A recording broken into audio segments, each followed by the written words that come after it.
Alors, est-ce que vous pouvez nous parler de cette nouvelle résidence? Alors cette résidence qui est à la Pardieu, pratiquement contiguë en fait à la gare, est une résidence dénommée la résidence Thomas More.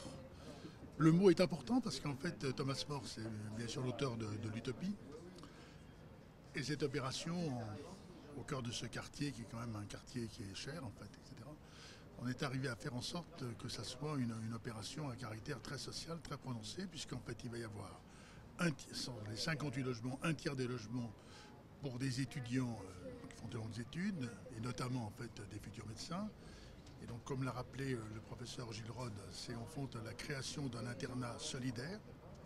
C'est aussi en fait un autre tiers de logements pour des personnes en grande difficulté, qu'on appelle les décrochés.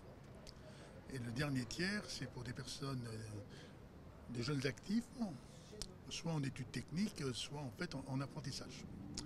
Et naturellement, c'est pas séparé. Donc en fait, effectivement, il y a une vraie mixité, une vraie diversité entre les publics. Et si entre 18 ans et 25 ans, on n'a pas la capacité en fait de se réunir, de se rencontrer entre jeunes, alors en fait, on n'y arrivera jamais. Donc c'est une opération, c'est une école en fait de la diversité sociale, de la mixité sociale.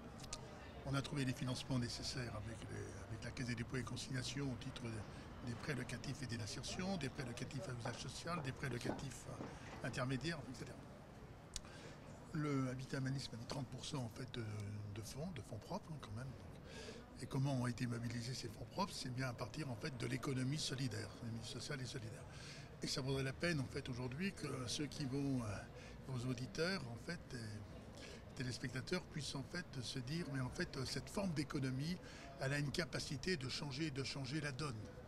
Les personnes qui investissent dans l'économie solidaire, c'est un investissement, c'est pas un don. L'argent doit leur être remboursé, etc. s'ils le désirent. Mais ils n'attendent pas d'abord des dividendes, ils attendent en fait que cet argent fructifie de telle façon que les fruits de cet investissement permettent à des hommes et des femmes qui n'ont pas trouvé de place jusque-là de la trouver. Donc c'est une économie d'intégration, c'est une économie à partir de laquelle en fait il y a un avenir possible pour ceux qui pensent ne jamais en avoir.